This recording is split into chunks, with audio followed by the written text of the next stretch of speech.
for these two cameras, just FYI. If you're playing hooky from work, you might want to be careful. No, I'll tell you. And you can watch it live, or you can pick up the feed anytime this coming week. If you're skipping work and your boss knows you're here, that means he's on YouTube. What the hell is he doing on YouTube? That's a good point.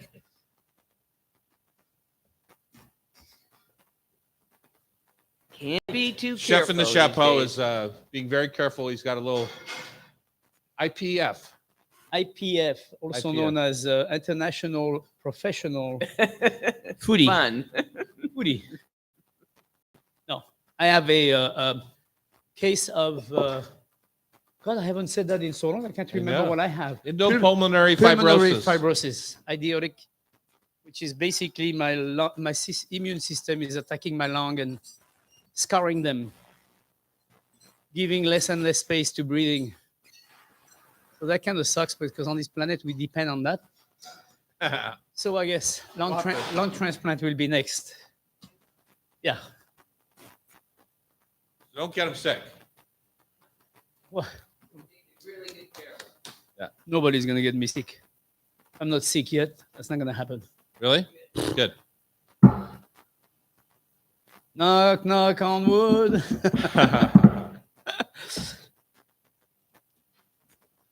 All right. I got the. Everybody's comfortable. You know it's casual. Feel free to stretch and walk around. 12, 16, heaven. Free at any time. And Chef in Side of it. Cocoa nib? Yeah. But the inside is the nib. Hey, Missy. Yes, darling. She's members Theo Chocolate. The-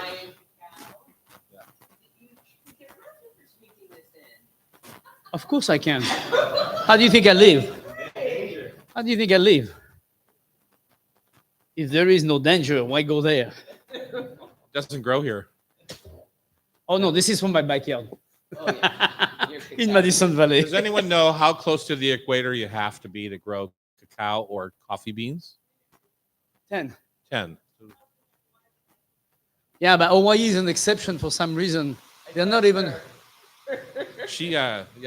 I don't trust. She is not doing trivia today. Yes, she is. No, she's not.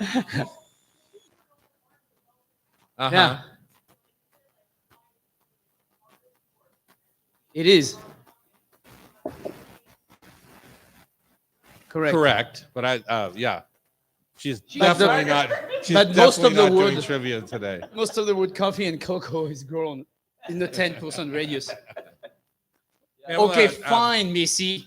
You're not playing trivia Pamela, with us. did that's you for sure. extend your shirt and not rehem it, or what's going on over here? I ran out of thread.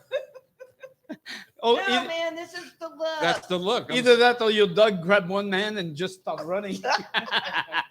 It's very hip. One more thread, and you're going to be shirtless in Seattle. Good morning, YouTubers. Hello, everybody. We're live on YouTube, you guys. All right, you ready to get started, Chef? Ready, steady, go. We're the only word to say, hey, ready, steady, go. Welcome to the Hot Stove Society Show on Cairo Radio. Thank you Good. for joining us. We are now in our. I'm just going to make up a day. We're in our 24th year Correct. on Cairo. Thank That's you. official now. It is. Is it? It's official now. I yes. wrote it down. Because I always say I'm not really sure how long we've been on the air. Thank you, Annie. That's Chef Annie joining us at the microphone, bringing us luscious blueberry muffins. Thank you so much.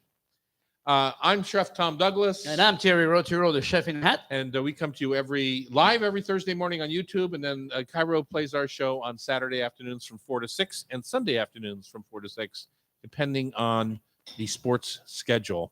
So, so much excitement. Terry, you just got back from Kauai. Kauai, Yep. which is where your son is working now, right? Correct. My son and my daughter-in-law, Ryan, is the manager of a cacao farm. They don't just do cacao, they do also vanilla beans, Tahitian and Madagascar. What a which is- beautiful combo. Those I two know. go so and nicely tons together. of fruits. It's really cool. It's very cool to see that kind of farming. Mhm. Definitely conscientious farming too. So that's really cool. Yeah, that's super nice. I just got back from the Isle of the United Kingdom and north of that in Scotland. I was my taste of the week is from Scotland today, but we'll get into that in just a minute. We have a big show for you, as we usually do. We're going to learn about Korean barbecue. You know, it's such a hot topic. It's so hot. And my only complaint about Korean barbecue is I hate having to scrub that little grill pan afterwards. Yeah. My goodness. Good And reason to go to Baikang. all that, yeah, exactly. So all that sticky stuff gets stuck on the grill pan. But you know what? It's super fun to sit there and cook your own food. They bring out big platters of raw beef or whatever it is, even things like asparagus, and then you just simply grill it at the table there. So, And unbeknownst to me, I actually have a reservation I'm meeting somebody tomorrow at Bangrek Market downtown. yeah, that's Thai right up the Oh, street yeah, right there here. on Yeah. First Avenue. Yeah, Yeah. I'm gonna go there tomorrow. So it's You're always out and about. it's super fun. You know, the kids own that of the Thai Siam and in Crown Hill, where I Right. go pretty often for to-go food. The mom's kids open this Bang Rack Market. Right. It is jammed. I haven't been there. I'm Wait till you see the curious. cocktail scene going on in there. It is crazed. It's Good. super fun. There's cocktails the size of me with We love 18, that. 18 straws. Something to Rebekah share. Den is here today. She's a Seattle food writer and the PCC Sound Consumer editor, which is a fun little magazine, kind of newspaper that PCC puts out. I'm not sure how often, but it looks like Seasonal. I think it's quarterly. Thierry and I are going to report on our travels to Scotland and Hawaii. And then we're going to talk about leafy greens are starting to come in here locally in the marketplace. And we're going to talk about that with Charlie's Produce. And next, our favorite taste of the week. So, chefs in Hawaii for a week, did you bring back one favorite taste? Well, you know, If you didn't, we're just going to put you down right now. the cocoa bean, cacao bean I just gave you. You know, it's oh, it's okay. Yeah. It's, you know, it's too late now eating it. You know, the cacao bean that are growing on the farm where Ryan works was definitely a highlight for me because you don't actually see cocoa bean ever on the market or anywhere. You see the nibs, but you don't actually see it on the tree in the pod. In the pod. We took the pod out, break the pod, and there is this white kind of cottonish, slimy thing around the beans. What is that called, Pam? That white thing? Mucilage. It's called baba in southern Southern America, Uh-huh. and I think it actually stands for snot. People do eat it. Oh, I ate and- it. I ate it Okay, good. live. It's beautiful, sweet, and it makes the best ice cream.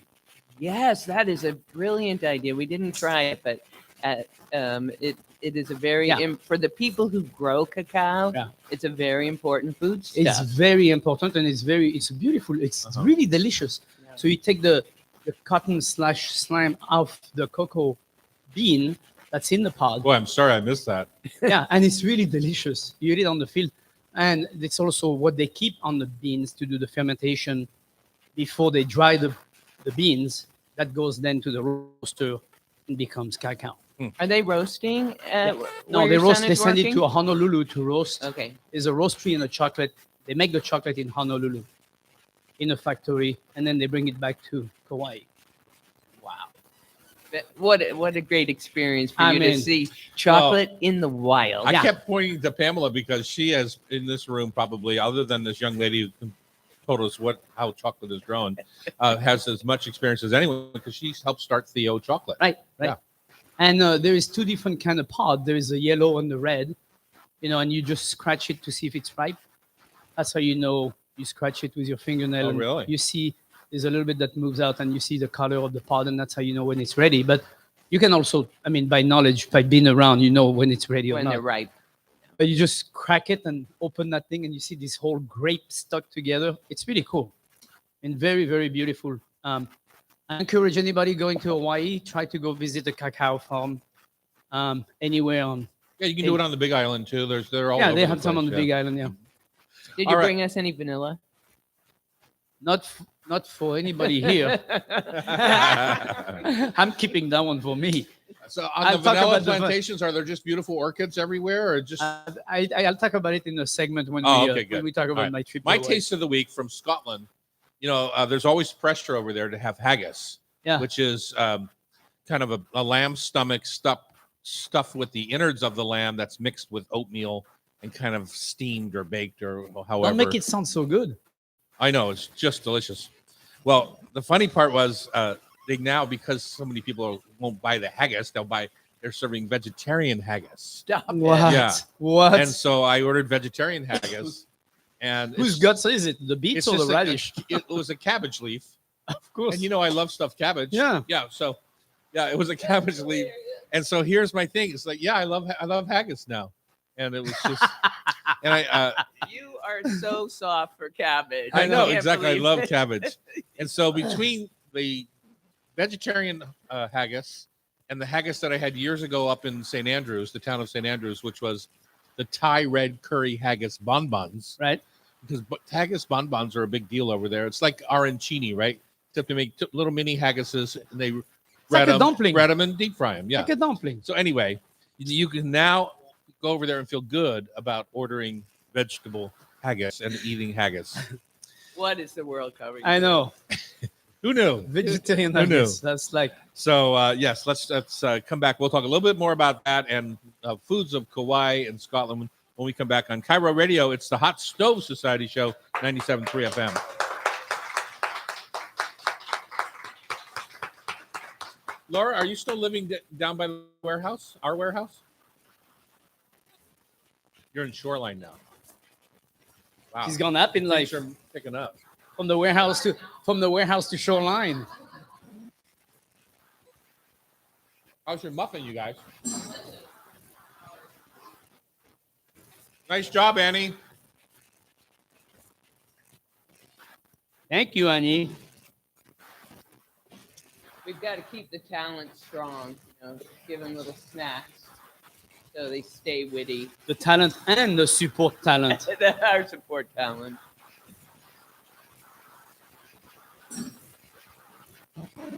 One of our guests was asking, how long did you do the show live?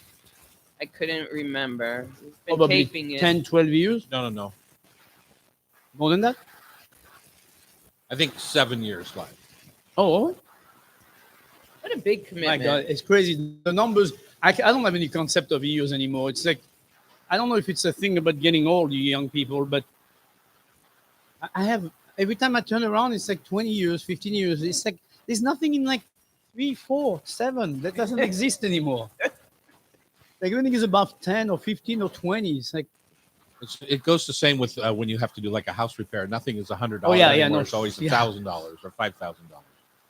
the old joke of 2 weeks. Yeah, sure. 6 months. All right, here we are. We're back here in the Hot Stove Society kitchen. Thank you for joining us. We are in the Hotel Andra in downtown Seattle, 4th and Virginia. If you ever want to come do a little staycation, it's super fun. Stay right upstairs, come down for the show, have a little breakfast. Sometimes we even have contests where we give that little package away. Do we have anything coming up?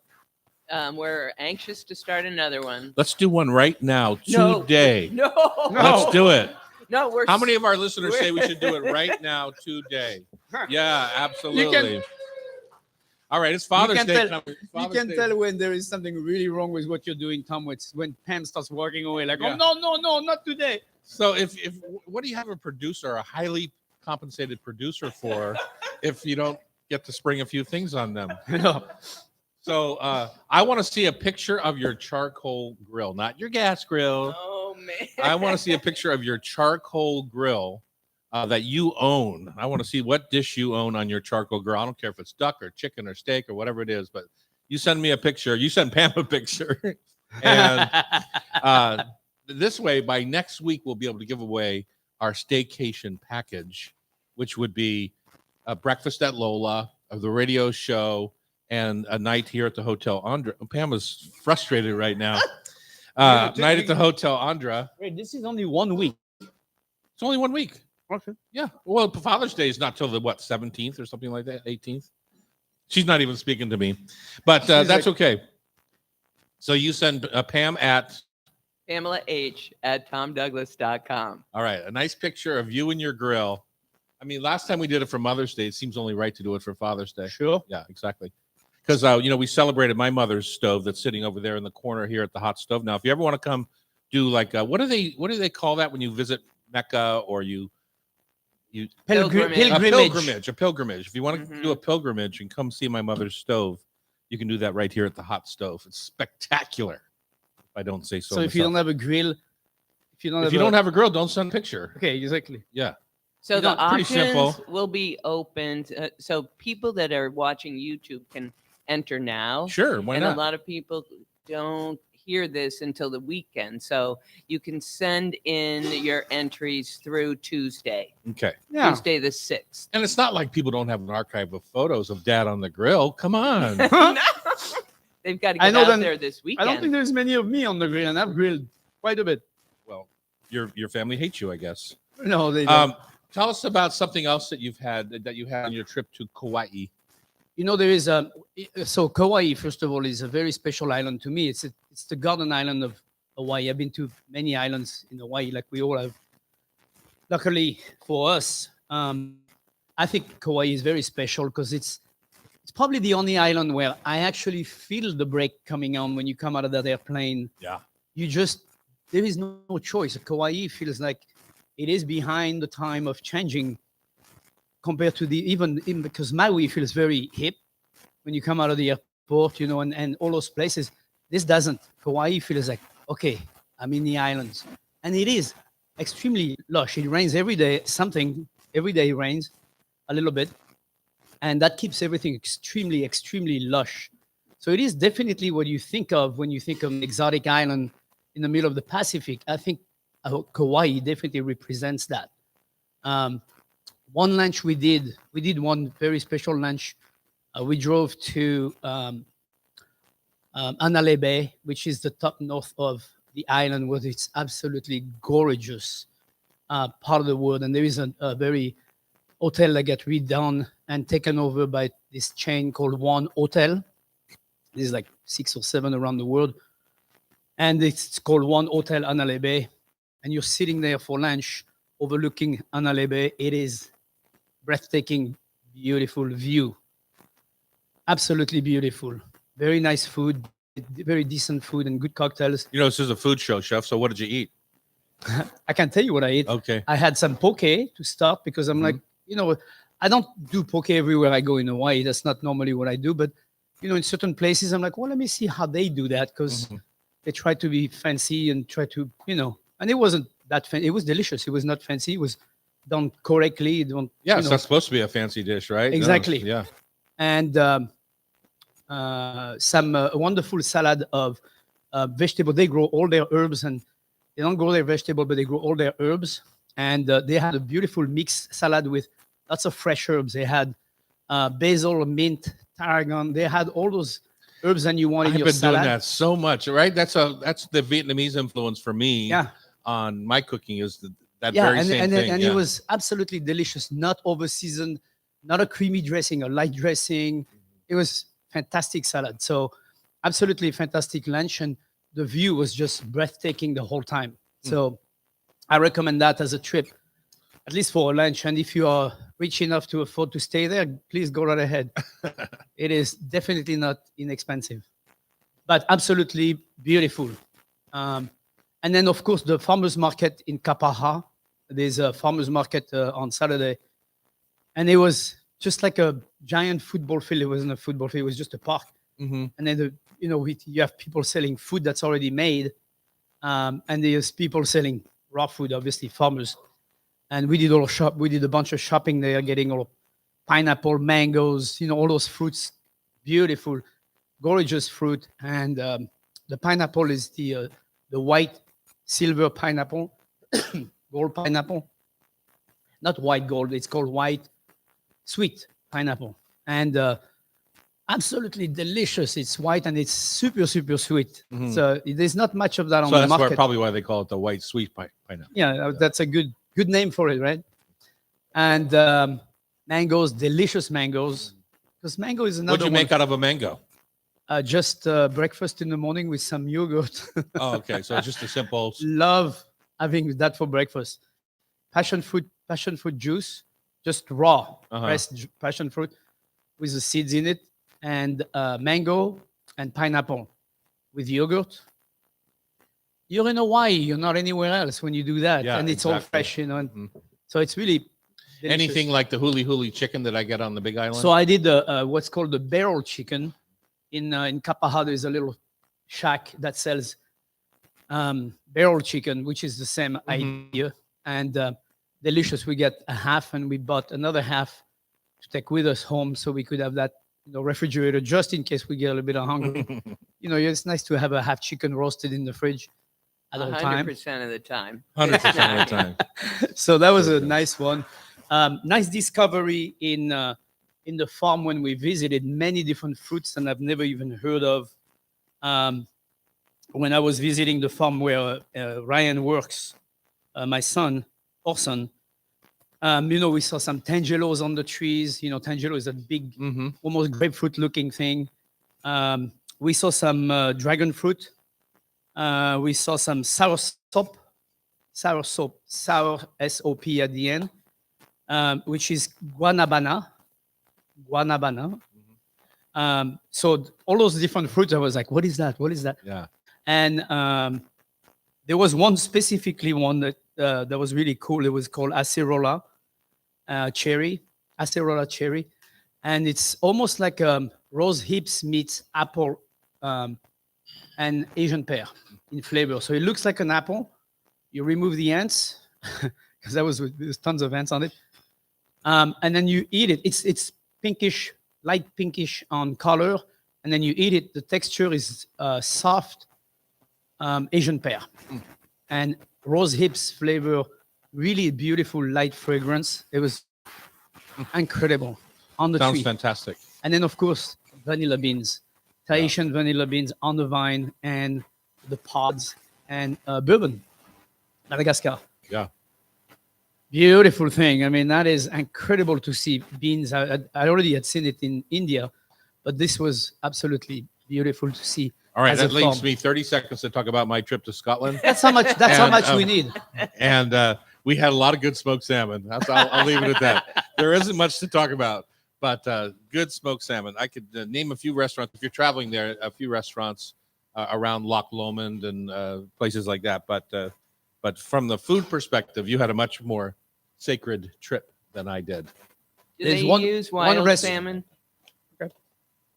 No, they only have farm salmon. Only farmed. And Yeah, you it's ate it? all Norwegian or Scottish farm salmon. There's no other choice. Honestly, a lot of the menus, that was all there was. And yeah, I do eat it, even though I'm a wild salmon person. But that's just the way it goes when you're in Scotland. We're going to welcome Samuel Kim, Director of Culinary Operations, and David Kim, General Manager of Linwood location of a Korean barbecue joint, which you found out how to say. I'm going to get schooled by David right now. Okay, when we come back on Cairo Radio, it's the Hot Stove Society Show, 97.3 FM. Help us all practice how to say Back jump. I would do it like. Hello, back jump. We're going to move your kid. Is Charles on the line? Charles. You must be David. Good morning, I'm Thierry. Pleasure. You as well.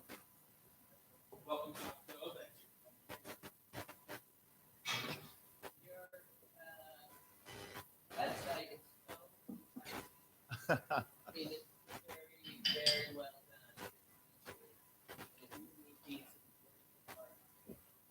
done. That's exciting to hear. Yes, it's fun. It's,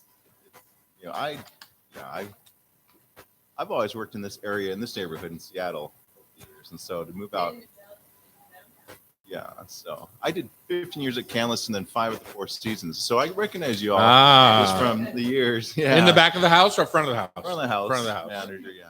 Yeah. So, then I just got married and moved to Lake Stevens. And then hence the job at Alderman Mall at Beck Lake Jung. Stevens. That is out there. That That's is where out there, that's yeah, where that's Kat just far. moved to. An hour and a half to get here today. Yeah. Wow.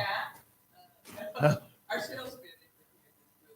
Yeah. Oh, no, I didn't marry Kat, but her name's Kendra. So yeah. So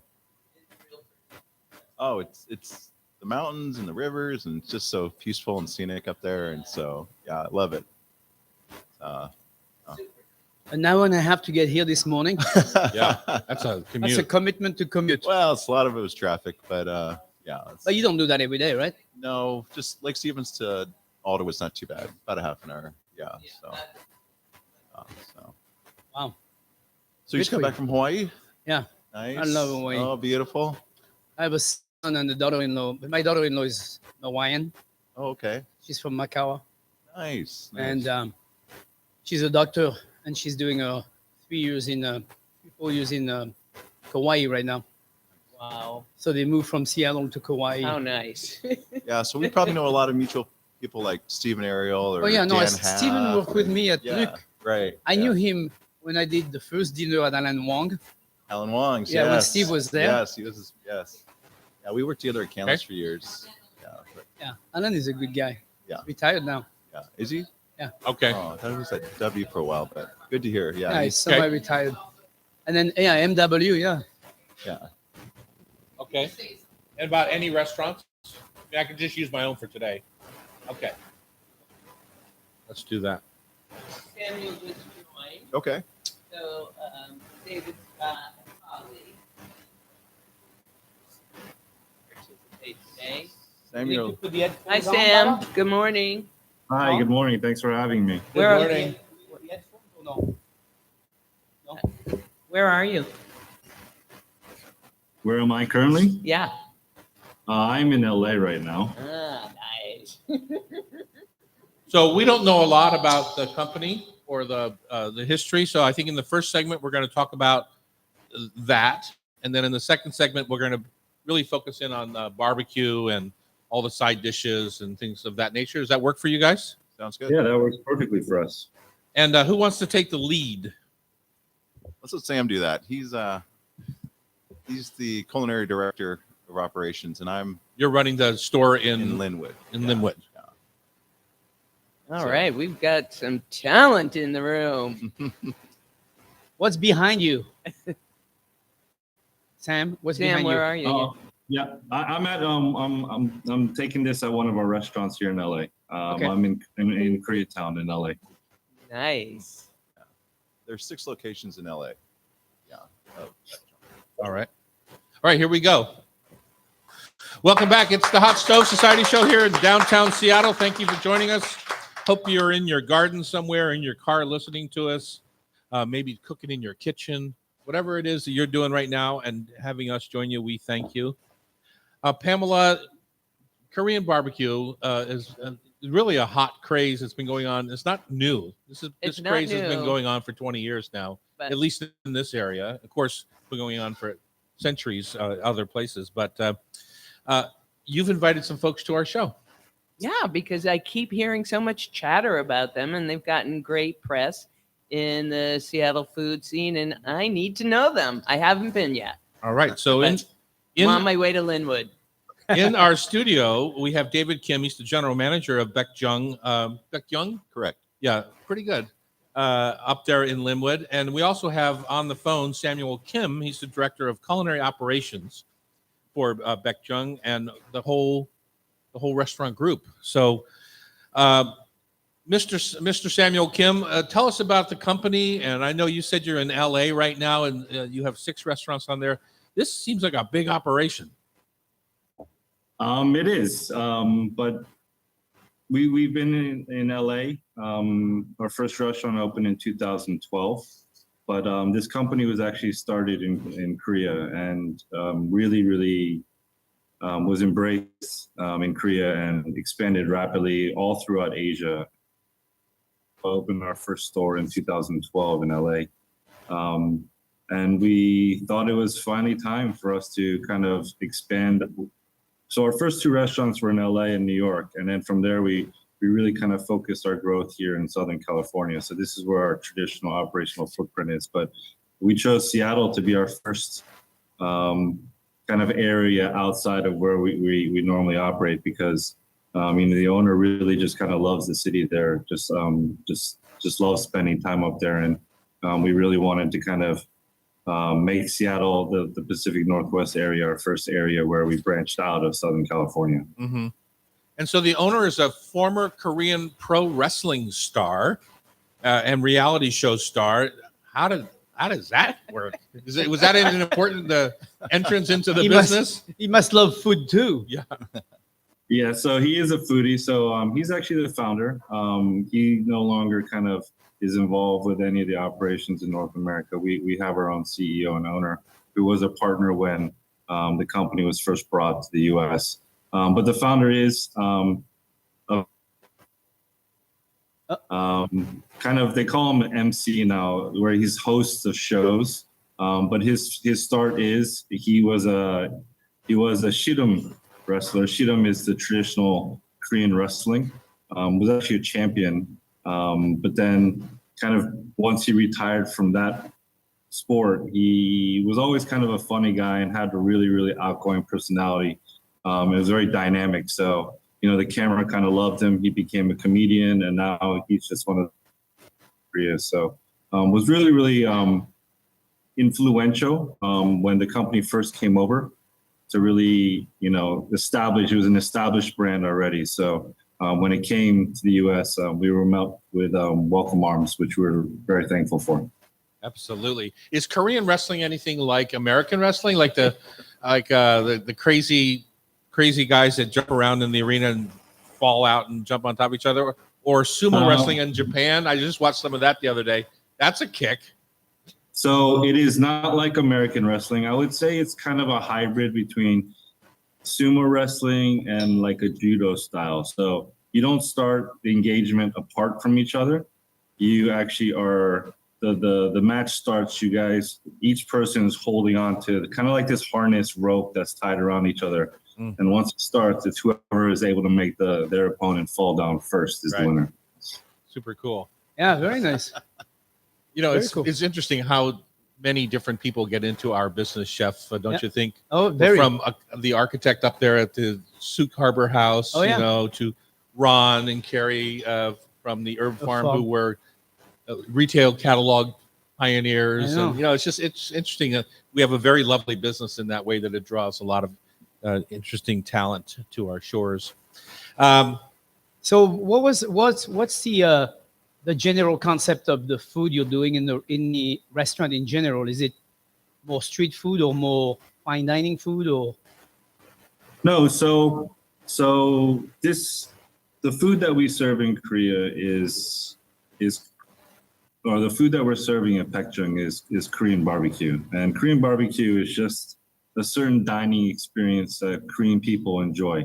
Now, Korean barbecue, the primary protein that we like to eat in Korea is beef, which is very unusual in Asia because beef is just a very expensive cut of meat. So it's always kind of a celebratory type of a meal. Mm-hmm. Now, as beef has become a little bit more affordable to the average person, it still is kind of a gathering of family or friends because it is interactive, right? The grill's right in front of you, the meat gets cooked in front of you, and you communally eat off the grill. So, it forces interaction and engagement between the people that you're sharing the meal with.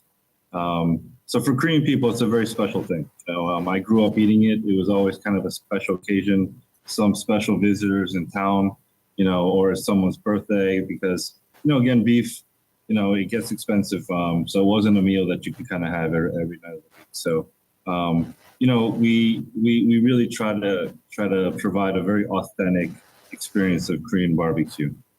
Just authentic flavors, authentic cuts of meat, not really changing anything from what you would experience in Korea. Now, the environment of our restaurant is, it's a kind of a very trendy, we're trying to recreate if you were in Korea and we're eating in a night market, outside in the night markets and grilling and eating there, we're really trying to recreate that inside of our dining room. So at our restaurant in Linwood, the decoration is we've kind of recreated the outside streets of Korea inside the restaurant by putting up street blade signs and just really having thoughtful approach to the dining environment that we'd like to create. Sounds like David has a lot of work to train the staff to interact with the guests at their tables. Is that challenging, or have you found enough great people that understand the ceremony of the meal? It's been an interesting transition for me in terms of Korean cuisine to this community, and just introducing it to Linwood. As I've grown up in Seattle all my life and just known that, like, most people went to either gravitated towards Frederick Way or to Linwood for Korean food, typically in the past. And so they always got out of the city. And so just traditionally saying, okay, this is a new restaurant in Linwood, this is going to be awesome. And we just going inside is a fascinating experience because Beck Jung is big. It's much bigger than I anticipated. It's got a big dining room, it's got a big patio, two big dining rooms, and a large bar. And so nice combo. So just going in is just a unique feeling for this area. Just having grown up in this area all my life is kind of mind-blowing. The staff are great. It's a fun environment. It's interactive. So a lot of people are coming out of their shell in terms of trying Korean cuisine. And it's just fun to share that with the community around here that I've grown up around. So it's a blast every day. It's, people's eyes, or you see grown adults just saying, I've never tried this. And they just leave so happy trying the cuisine, and it's very rewarding. The staff is wonderful too. It's warm, it's not stuffy, it's relaxed, and just a whole bunch of fun. So. Yeah, that's what I mean. That to really pull this off in the spirit of the night market and the Korean barbecue, your staff is super important. True. And typically in this area, a lot of people are accustomed to cooking Korean barbecue by themselves, but at Beck Jung, the servers cook for you. And so that's sort of a unique style, which is, it raised my eyebrows, and it's quite nice because you can actually see the technique and the different grilling styles for different type cuts of meat and whatnot. And so it's a fun experience. If you want to try something new and something different, I always envy people that come after a round of golf. They're sitting there eating cold noodles and Korean barbecue, and they're just having a soju and beer. And I'm like, oh, that looks so amazing. It's just, I was like, wow, there's no better meal to me after that. But also, we're open for lunch and dinner, and so it's just very comfortable and delicious. And so you say golf. I mean, Korean golf is like the hottest thing going right now. If you look at the Siwoo Kim and some of the guys on the men's tour, but the ladies' professional golf tour is just solid with Korean players. It's like such a pastime in Korea these days, huh? It is. And I tell you, Korean barbecue is a way to cap it off. Yeah, exactly. So when we come back, David, I want to hear just a minute before we get into the actual barbecue itself about, you've gone from very hoity-toity dining that we perceive as like top of the mountain, but it really isn't. If you look at what David Chang has done for the restaurant business, it's elevating deliciousness no matter whether it's in crystal, on porcelain, or on a paper plate. It doesn't really matter. So you've gone from Canlis and the Four Seasons out to Beck Jung out there, and I'm curious about that transition. Sure. On Cairo Radio, it's the Hot Stove Society Show, 97.3 FM.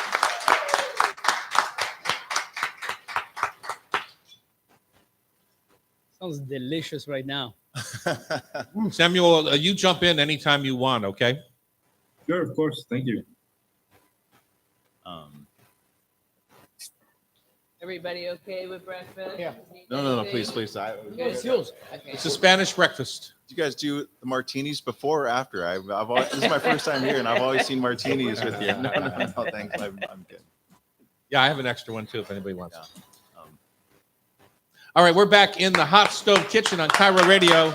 We're enjoying ourselves here. Annie has put out a delicious little breakfast with Hey, Annie, we have a Korean chef guest on the show today. Why are we eating Spanish breakfast? Good point. That's my fault. All I right, did Beck not Jung, alert her. the team from Beck Jung is here out of Linwood. Samuel Kim, the director of culinary operations, is on the phone, and David Kim, right here in our studio, general manager of the Linwood location of Beck Jung. I'm going to spell it BAEKJ Jeong. in case you're trying to find us online or make a reservation or run up there to Linwood and go try it out. Beck Jung is the name. Means butcher in Korean. Means butcher? Yeah. Okay. So, David, I promised that we would talk about just for a minute about your transition from Canlis and the Four Seasons to Beck Jung up there. And I know you said before in the break that you had moved your family up in that direction, Correct. up into the Lake Stevens area. So it's Yeah. a much better commute for you. How are you finding the transition from that kind of fancy to more traditional everyday dining? It's fascinating. People want the same thing at every In restaurant. every and that restaurant. is Yeah, absolutely. to feel the Good warmth, point. to feel the hospitality, just to make sure that they're getting a great value and great food, of course. And so, after years of working in the city and working with some pretty exclusive clientele, you move away from that. You come out of your shell and you explore new areas, and just understanding that the simplicity of restaurants is just treating people well and having great relationships with your staff and with your guests, and that just transfers in wherever you are, whether it be LA or New York or Seattle or Alderwood Mall, and so Or Seoul. or Seoul, Korea, of Yeah. course, yes. And so we get a wide range of clientele, from Koreans to a lot of Vietnamese and Chinese and Caucasian guests, and they have different levels of expertise with Korean food, and so that coming in is also a fun challenge, because you get to share the experience with new people, and also I think I see Koreans come in sometimes and they feel very proud to have such a great restaurant in their neighborhood, and so it's a unique spot, and but that customer experience or just treating people well is the same game. It's like playing basketball. You're going to play down your street, or you can play in the arena. It's the same thing, game. wherever. And so Put the ball in the hoop. Yeah. That's right. Samuel, can you just kind of walk us through what it's like to walk in? I mean, people that have never been to a Korean barbecue joint or any sort of international restaurant like that don't really know what to do. Tell us how to approach dinner at Beck Jung. Beck Jung. Sure. Yeah. And what people should feel confident when they walk through the front door. Yeah. So first, when you walk into Beck Jung, you'll be warmly greeted. It's a signature of ours. We call it out as every guest is walking to the table. Once you sit down, you're able to choose whatever meats your preferences. We also have some combos that we package a selection if you don't want to do a la carte meats. But from there, there's really no wrong way to eat Korean barbecue. So when you sit down, your table will be filled with a bunch of little plates. In Korean, we call those banchans. They're little side dishes. And what those are, they're not meant to be eaten alone. They're meant to be eaten with the meat, because the banchans are kind of designed to accentuate the flavors of the meat. Some of the banchans are pickled because you're going to eat a lot of rich meats. You want that acidity to cut through the richness of it. Some of it is meant to be wrapped. But from there, the beautiful thing about Korean barbecue is every bite that you have during the meal can be a custom bite, because you can just pick and choose which banchans you're going to put together, which sauce you're going to dip it in, this sauce or that sauce. So you're throughout the meal, a lot of times you go to a restaurant, you get a big entree. Your first couple bites, you're getting used to your meal, but then after that, every bite, you kind of already know what the flavor of your food's going to be like. Your palate gets accustomed to it. So in barbecue, the beauty of it is it's kind of a pick your own adventure. You get to kind of customize what flavors you like, what combinations you like, and that's it. From there, you just have to sit back. David had briefly mentioned upon it. One thing that is very unique to Beck Jung is most Korean barbecue restaurants, you'll order your meats, the server will put the meat down, and then you're kind of left to figure it out yourself. And most people not, cooking on a grill like we have, we don't want you to overcook it or not cook it the way that it's supposed to be cooked. So you just have to sit back and enjoy and eat, pretty much. Like we'll take care of the experience for you. If it's your first time, we'll kind of walk you through it, guide you through it, tell you what this is what this panchan is made of. This is my personal favorite. Panchans are refillable. You can refill it as you eat it. So it's all about having a good time. It's not a stuffy, dying environment at all. And David, any seafood on the menu besides meat? I mean, it says meat. When you say meat, do you mean meat and seafood, or do you mean just meat? We mean just meat. Okay, I just wanted to know. We've got a seafood sundu soup, but it's primarily It's all grilled meat. beef Okay. and pork. So the reason why is because in Korea, when you go out to eat and you decide where you want to go, you don't go to a restaurant and then decide the dish that you want at the restaurant. In Korea, the restaurants really, they specialize in one or two things, and that's really all they do. So if you feel like you want to have meat, then you go to a barbecue restaurant. Right. If you want to have seafood grilled, then there's a separate restaurant where you can do seafood grilled or stews or noodles or anything like that. So for us, we primarily focus on beef and pork. Right. No, I understand that. That's cool. So, David, the pangchong, the little side dishes can be like overwhelming when you first sit down. If you've never been to this type of restaurant before, anywhere from 6 to 10 of these little side dishes come out. My favorite is the little pancakes that are kind of julienne in the bowl. I'm not sure what they're made out of, but what are some of your favorites? Well, kimchi is a staple, of course. Kimchi, and yeah. so we've always got the kimchi on the table. Right now, we're featuring a soft tofu, which is silky and just melt in your mouth, and I just love that. Some fresh vegetables like broccoli, just to mix it up with the beef, and then we've got this radish marinated in beets. So this is really nice because that acidity to kind of break up the rich meat, and so. But it changes seasonally, which is fun, and so we change it up. We do offer a seafood pancake as well, and a kimchi pancake, which is always good. But the variety is fun and interactive, and the fun thing is it's family style, so you get a little bite of everything, and everyone gets to try. And then lots bit. of dipping sauces, of course. Yes. Gochujang is like the hottest barbecue sauce in the world right now. Yes. Gochujang is very popular. We have samjang as well, and we have this gibbon sauce, which is sort of the signature. And so a lot of variety and ways to play around with it, which is fun. And we just started taking reservations, which today, which we haven't in the past. We've kind of traditionally just been a waitlist kind of restaurant. Yeah. And so feel free to give us a call, and we'd love to have you. It's a big restaurant, so it can accommodate bigger parties as well. So once again, the address to make a reservation or to go to the site? We are in the Alderwood Mall next to Gina Juarez and P.F. Chang's. It's 3184th Street, Southwest, Suite 922 in Linwood. Our phone number is 425-490-MEAT. MEAT. 425-490-MEAT. Yeah, and so give us a call. We'd love to make a reservation for you. Great place to meet too. Yeah, absolutely. Meet it. Chef, I can't believe you went down that road. I had to. You had to.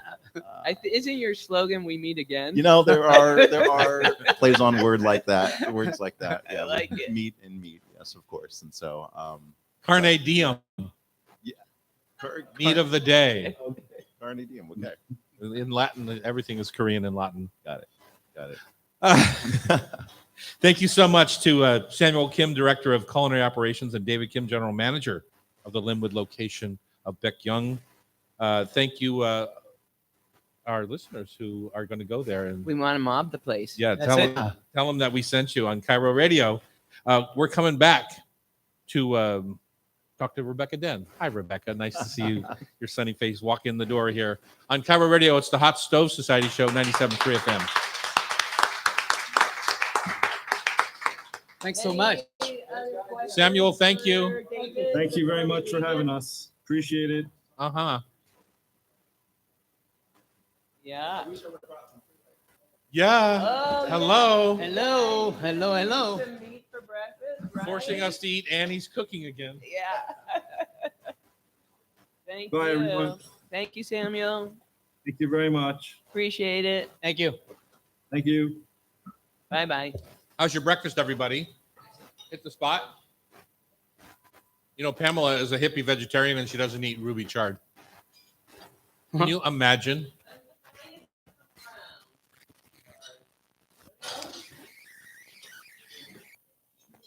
I mean, she even eats roast pork, but she won't eat chard. Well,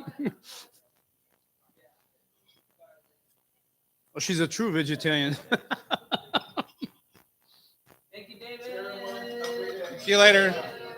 I was golfing with a friend of mine who's Jewish last week, and he says he doesn't eat pork, but he does eat bacon. He considers that a separate food group.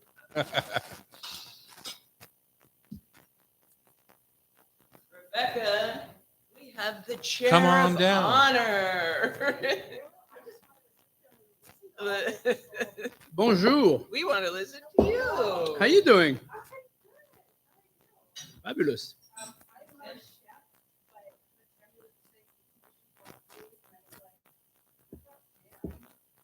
There you go. We'll take anything.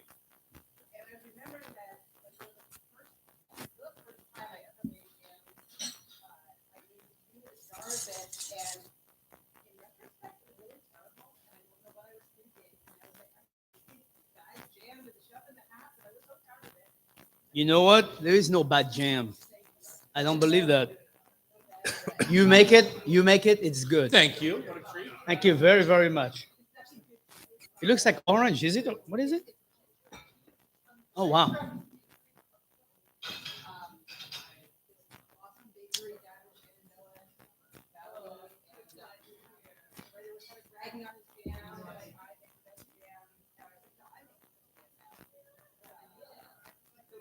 And so, what to him made the best jam? Why did was it just a flavor combination, or is there a texture, or because this looks a little loose? Yeah. So, and that doesn't bother me. I'm a jam eater, and I don't mind it not being thick and sticky. Yeah, me too. Uh-huh. Yeah. Yeah, pasty. Yeah.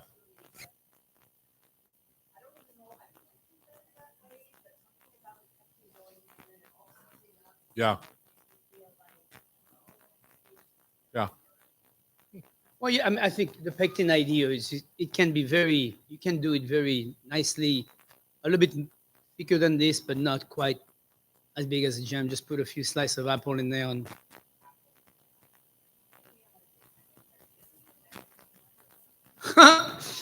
you wake up and you go, wait, that's today.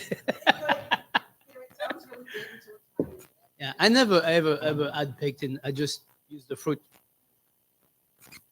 I always had pectin. You do? That's the way my mom did it. Yeah, I don't even know. Research jam.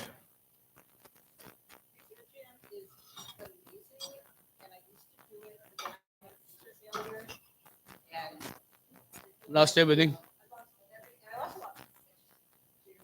Yeah. There's a smell you want. Yeah. Oh, because it never happens when you're in town also. It's always when you're out of town, right? Yeah. Yeah. Wow. By the time you smell it, it's a lot late. Just think of it as fish sauce.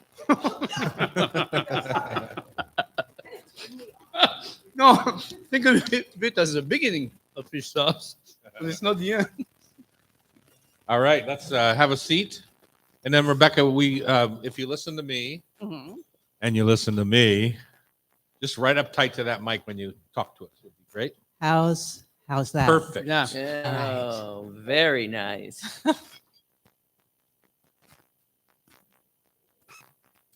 So Pam, how do you have this broken up?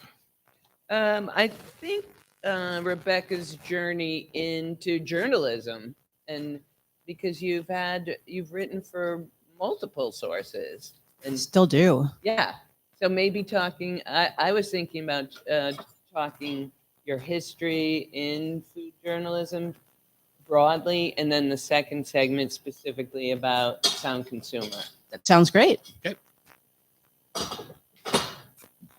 Jeff, are you ready? I am ready. I'm That having little jam. tortilla, the potato tortilla is Oh, so good. I want that fabulous browned today. onions, Oh, juicy little sausages.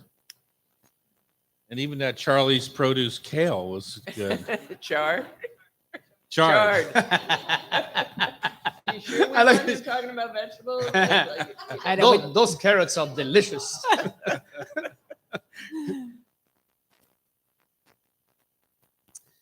All right, here we are. We're back in the Seattle kitchen here at the Hot Stove Society show. Thank you for joining us. Chef and the Chapeau has just returned from Kauai. That's right.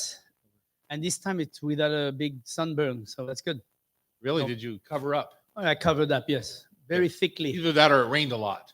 No, both, but Both. Yeah. but no, the sun. I was trying to stay away from burning because it happens quickly over there. Yep. And I am just back from a golf sojourn with 10 dudes or 12 dudes. Who goes on vacation with dudes? Sounds That's fun. such a You do. stupid thing. Yeah, I do. I do. certainly don't. Yeah. I go with as many girls as possible. While I was gone, my Jackie got a new dog, so she's on a rental dog situation right Oh, now. wow. She's trying out different dogs. So I don't know. It's just- Try diamond. all I dogs. do know is that when I got into bed last night, the dog was in my spot. Oh, You Not were your gone spot a long anymore. time. I was Bad only training. gone 9 days. Bad I was only gone trainings. 9 days. bad training. It was just not right.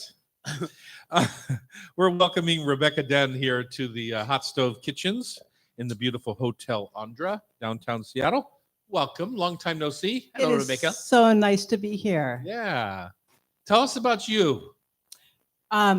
What do you want to know? And Well- I usually tell people I'm a food writer who lives in Seattle with my omnivorous husband and 3 vegetarian children.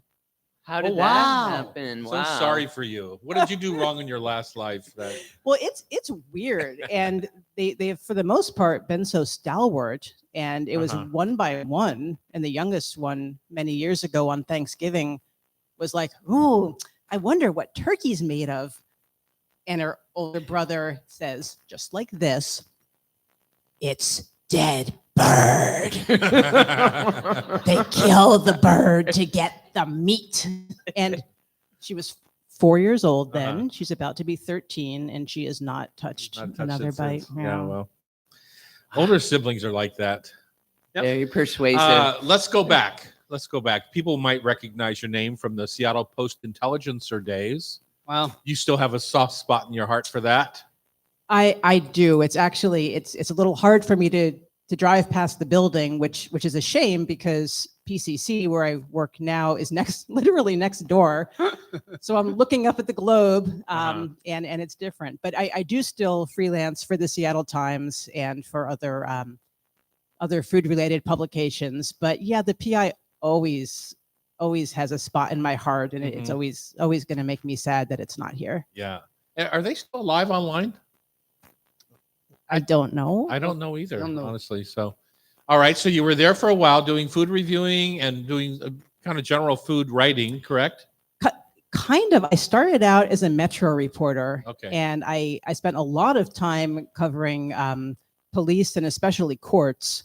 We go to murder trials. I spent a long time on a package on death row on one particular double murder case that it was just such interesting issues and such wild things, and you learn a lot about humanity with food, and food is life in a lot of ways. But crime is also an interesting way to learn about life.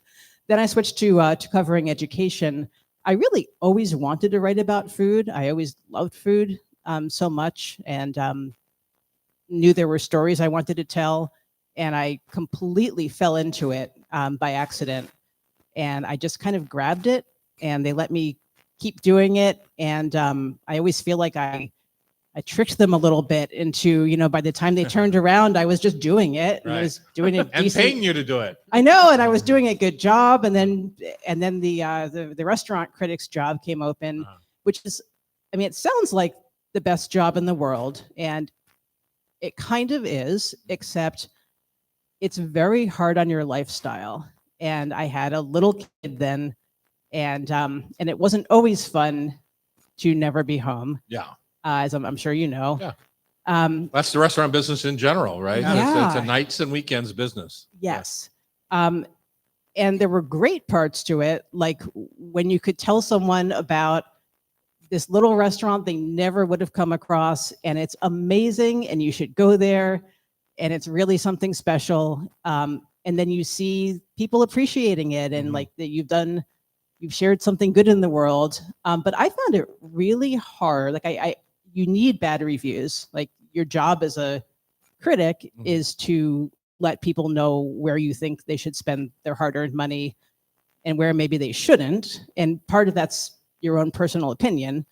But I found it really hard when I had to give like a genuinely bad review that I knew was going to hurt the person, because no one thinks, yeah, I'm going to do a terrible job. I'm going to have, bad service, and my menu is going to, it's going to be obvious. I don't care. I mean, I think no one opens a restaurant wanting it to suck. Right. For sure. True. Is there a difference between a bad review and a mean review? Yes. Yes. Oh, totally. Because I struggle with the mean reviews.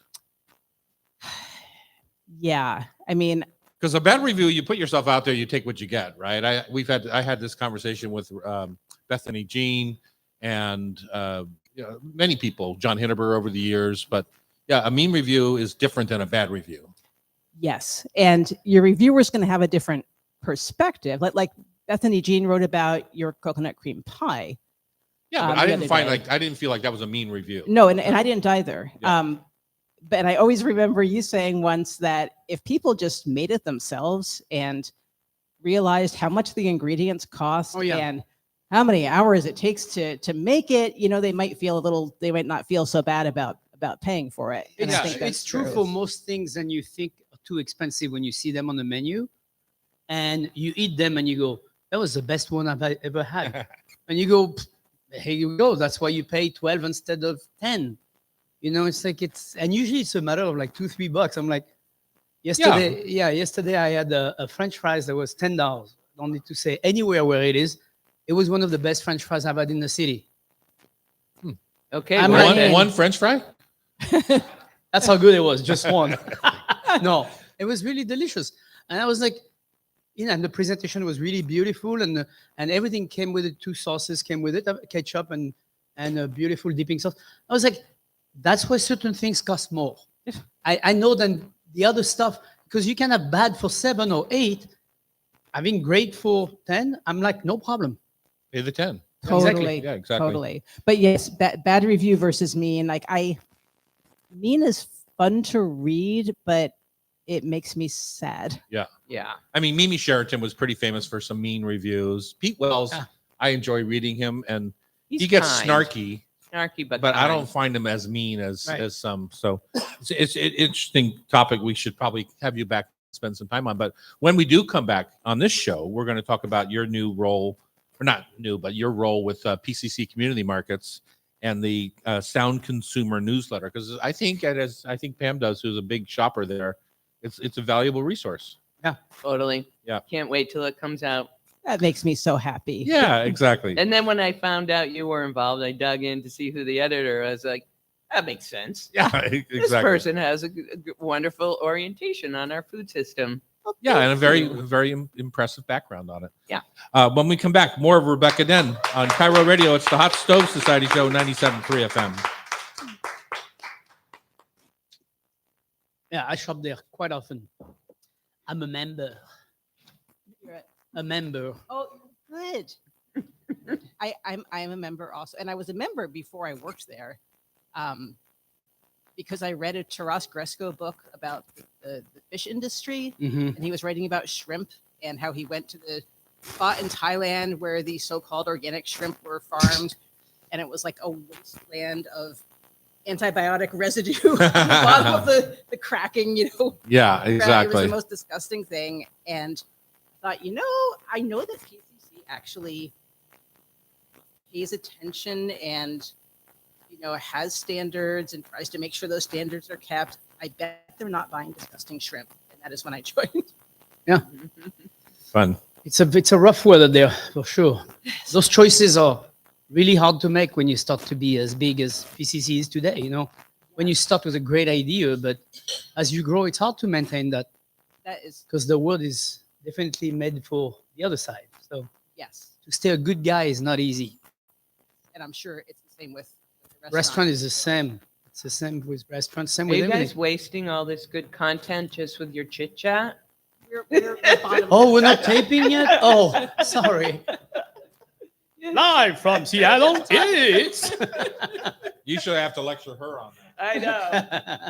I know. Save it for the segment, we like to say. All right, we're back in the hot stove kitchen. Rebekah Denn is our guest. I'm still eating Annie's breakfast, so it makes me. And we were just chatting about how I was proud to say I'm a member of PCC.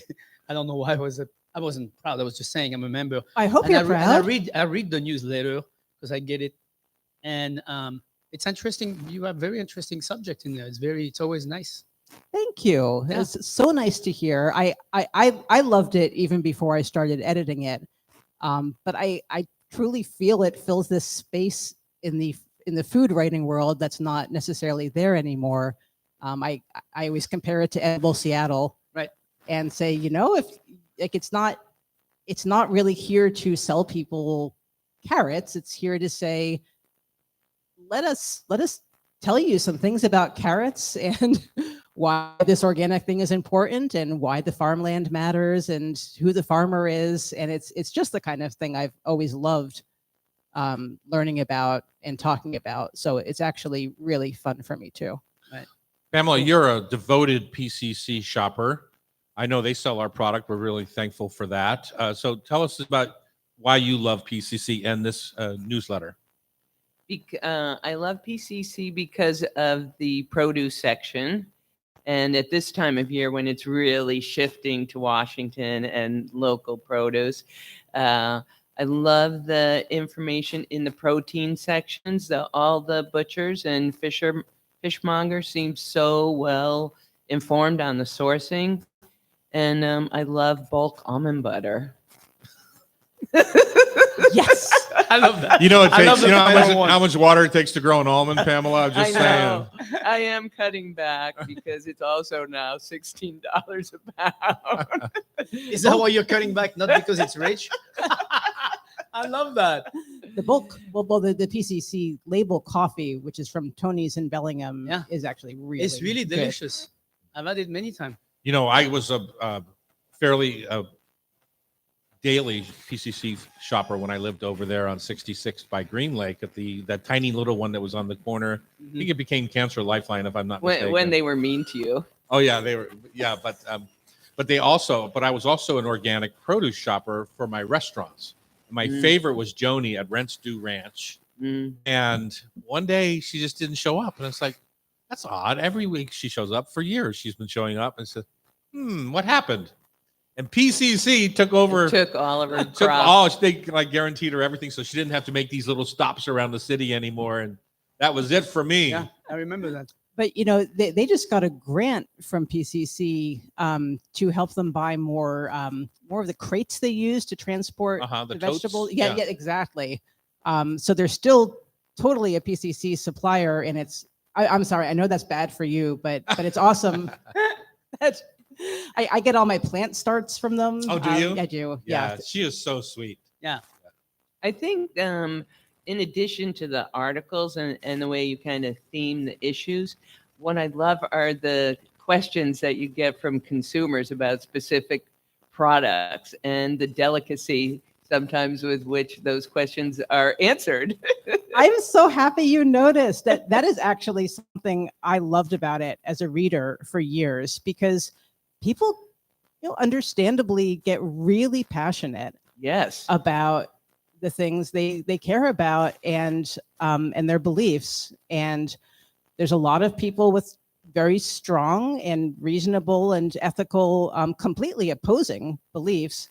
And I kind of enjoy being able to give everyone a forum. And I always thought that Letters Page treated people with respect Yes. and didn't take it too personally if they were getting yelled at, and just kind of maintained this pleasant air of calm information. Mm-hmm. So That's a nice way to put it. Calm information.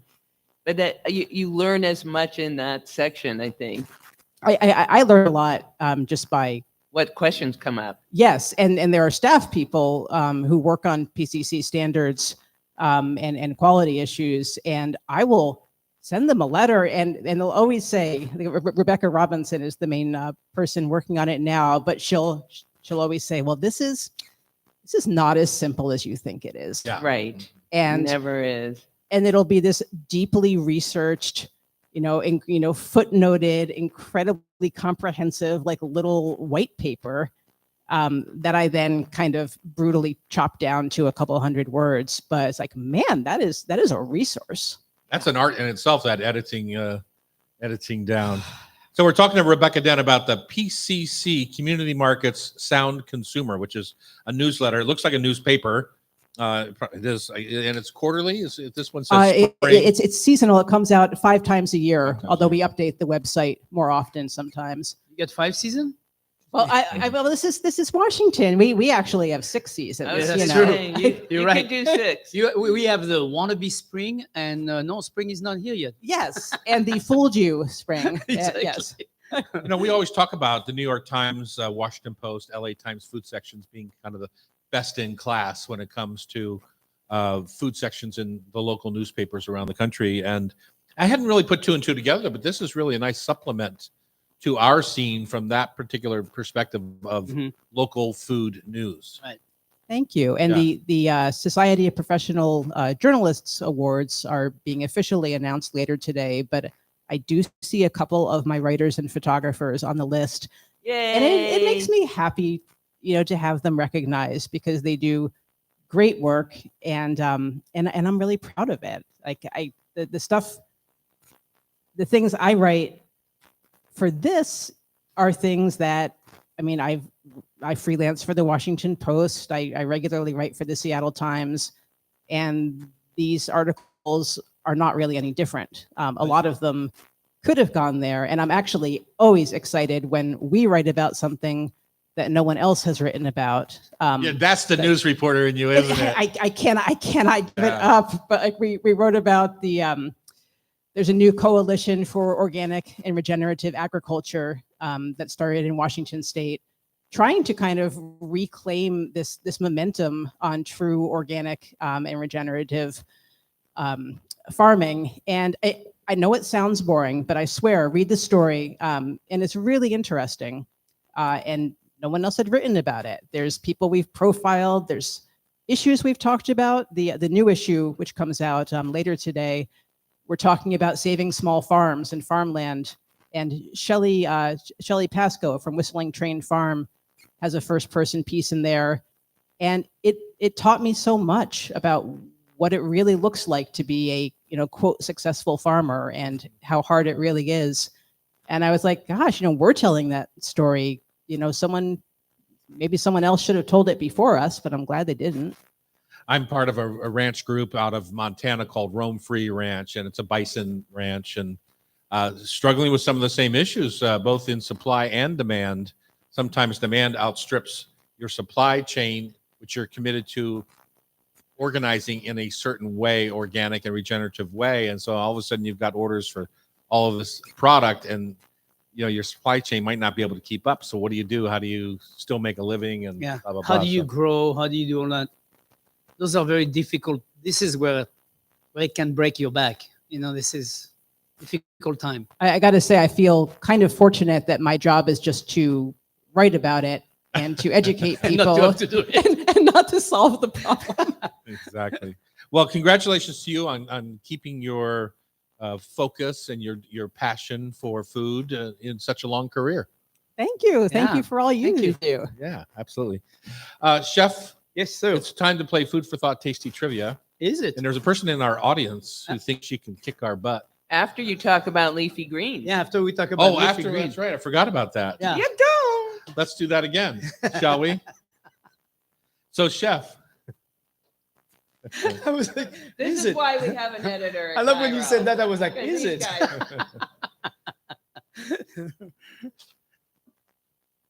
Thank So, you, Chef, Sean. did Yes. you know that the Washington State leafy greens are starting to hit the marketplace? Yeah, I've had some already, and it's beautiful. We had some this morning. Yeah. Yeah, this Beautiful. ruby chard this morning.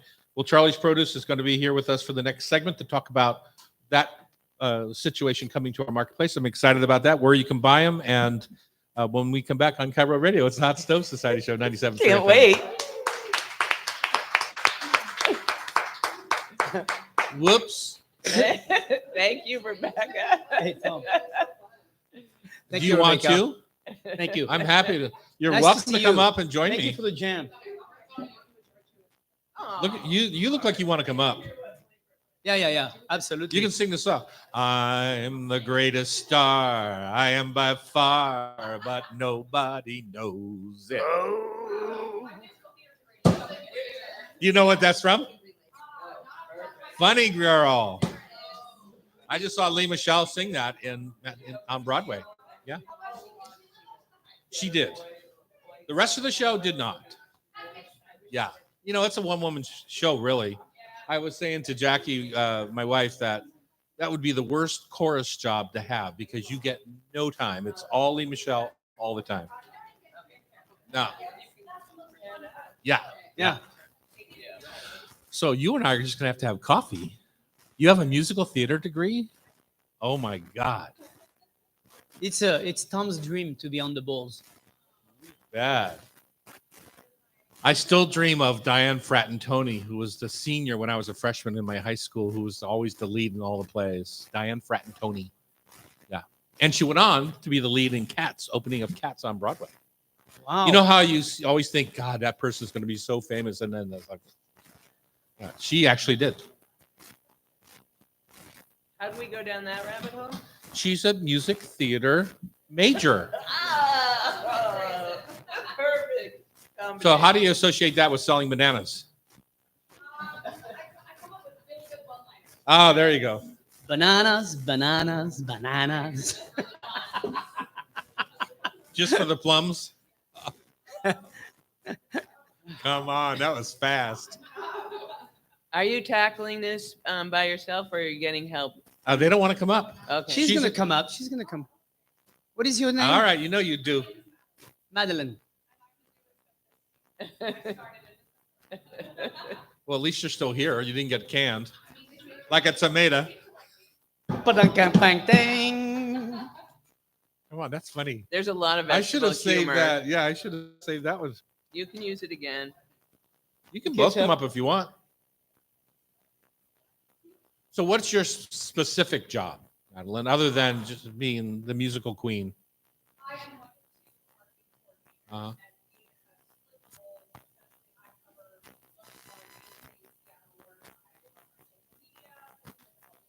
Mm-hmm.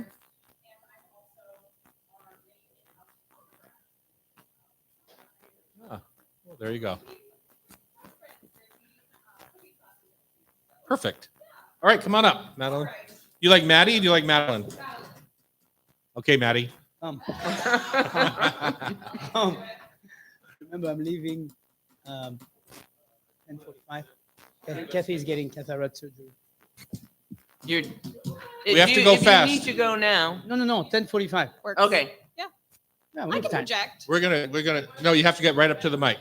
Get close to the mic. This way. Local retailers. Right up to the mic. A little closer. A little closer. Closer. A little closer. There you Closer. go. All righty. Oh my God. See?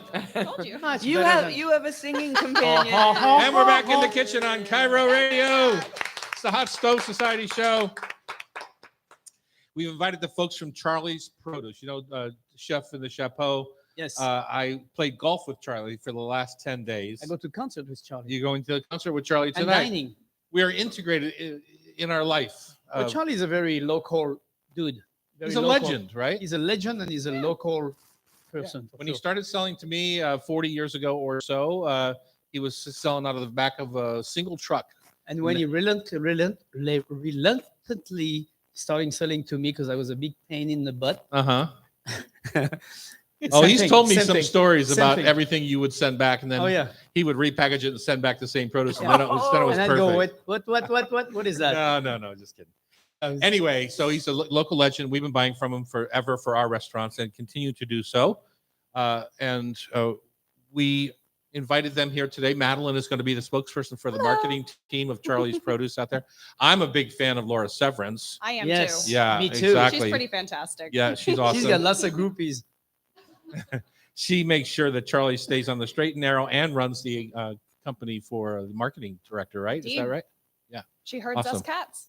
Madeline, so when you talk to me, Talk to you. talk to me. So tell us about what's going on at Charlie's and what we can be looking for. Now, you're the main supplier for several, not just my restaurant group, but many, many, many. You see the trucks around town. I think there's like 500 semi trucks now in the company. So you see his trucks everywhere. When I drive to the farm, our farm in Eastern Washington, I've been trying to put Charlie out of business for years. Turns out growing 2 cases of asparagus is not going to put him out of business. But quite tasty, I'm sure. But quite tasty, yeah, exactly. So tell us about all the different groups that you guys supply around town and what it means when you see a Charlie's truck pulling up to a restaurant or a grocery store. Yeah, I'm sure you can't go down I-5 without seeing one of That's our true. Charlie's trucks. That's They're true. pretty much everywhere. Right now is the beginning of our local season. We have all of our leafy greens coming in just this next week, which also is a big part of some of our in-house brands. The main one that is currently ramping up is called Farmer's Own. It is 90% local. Mhm. That means here in Washington and Oregon, with a few sprinkled down in California. And they are our in-house organic brand. So next week in local retailers like QFC, Met Market, others. that All those are little similarly- independent stores, right? The little Thriftway, independents yeah. scattered everywhere. Mhm. You'll see your rainbow chards, your red chards, your kales, your lacinato kales. And those are going to be coming locally now Mhm. under our organic brand. And that's our big exciting news. Our other main thing that's coming in is our Yumi brand, which is berries, and our main black seedless watermelon, which Uh-huh. just started up What? last Yeah, week. yeah. What is that? It is a Japanese varietal of watermelon. So it's black on the outside or a really dark emerald green with no seeds. And it is incredibly sweet. Ooh. We just got our first shot last week. So exciting. Uh-huh. You know, I bought one of those watermelon cutters where you slice the watermelon in half in the center and you have, it's like a pie cutter. And you just slip it down over it and it makes these beautiful little wedges. It's the bomb. You I'm know- partial to the machete. Oh, Michelle, yeah. I like that too. So the organic brand is called Farmer's Own Organic. So if you want to make sure that you're buying one of Charlie's products, that's something to take a look for. Will it Right. say Keep an eye that out. in the store? Like There will does- be little tags. They'll see Farmer's Okay. Own around It's a sticker the usually. bunch or a sticker. Yep. Mhm. There will also be blueberries. That is the other commodity coming in under them right now Uh-huh. that are also locally coming out of California, transitioning into Washington over the next month or so. Right. I don't think people understand how produce works in that way. That transition from Mexico to California up to Oregon and Washington, how a season kind of generates itself through the growing cycle. Right. Yeah, honestly, I have only just been learning about it, being Uh-huh. pretty new with Charlie's. This has been my first local season. We're just getting into it since I started in December. I've gotten to see the slow ramp up Mhm. and all of those kind of backtracks we do with our multiple springs here in Washington. Mhm. We've Right. kind of had the same issues in California with all of the rain, all of the flooding, which has been quite the little hijinks in our supply chain. And for so your produce. buyers have to be on their toes all the time. Oh, all Yeah. of the time. They are Yeah. truly produce superheroes. Exactly. Yeah, I mean that's definitely true. You think strawberries coming, and suddenly they No have a flood strawberries. in the valley. Done. Yeah. Oh no yeah, they're strawberries. just mud. Yeah. Yeah. Luckily, we have plenty of strawberries right now, Right. also under our Yumi brand. Yes. Yumi Look. being YUMI. YUMI. Uh-huh. Looks I've like seen yummy. that brand out there. I didn't realize that Is was a it Charlie's the brand. one from Mount Vernon, the strawberry from Mount Vernon? I think you have. I don't remember. Abundant beauty. It means abundant beauty. Abundant Of beauty. course it Abundant- does. Kind of like Chef and I. Exactly. Yeah, exactly. You can be Yeah. our spokespeople. There we go. Abundant beauty, Chef. Yes, that's what I feel like, an abundant beauty. So you've got leafy greens coming from Washington. Mhm. That would include the lacinato kale, which I'm a big fan of. You know what my favorite thing to use it in is, Chef? You're never going to guess. I'm just going to tell you. There's an Italian bread soup called Rebolita. Oh yeah. And if you get it in Tuscany, it's usually thicker than I like. I like it really brothy. And then I take the bread and I char it over a charcoal grill so it picks up a little bit of that smoke. Right. And then it's got lacinato kale and some gigante beans and some really rich chicken broth. It can have shredded chicken in it too And if you you want. finish But with a beautiful extra virgin olive oil on top. you know what? You're absolutely right, because that's very typical for most anything Italian, Yeah. especially in a brothy soup, where is finishing with a little extra virgin olive oil and a little flake salt. Yeah. To finish, and what a delicious! And I'm a big fan of the lacinato, which Madeline, you're not old enough to know this or not, but I would say how old are you? 26. Yeah, so when you were born, lacinato kale was not a thing in our area No. at all. It was We all hadn't started eating it was it all yet. the leafy, kind of curly kale, Yeah. and it became like the hot vegetable, and that's how things like what Charlie's does is it sees those kind of things in the marketplace, and all of a sudden they're available comes to out on us. the and market, yeah. Charlie always asks me, "What do you serve Yeah. these days?" And he knows what to look for in the marketplace. So it's a really nice symbiotic relationship with your produce supplier and the restaurant or the grocery store. Yeah, and one thing we haven't talked about is Washington asparagus. I mean, they're everywhere right now. Washington This is it. asparagus. This is what local and seasonal is all about. I mean, can't get any more than that. No, you can't. We actually got to go out and visit a asparagus field earlier in the season where you can eat it right out of the ground.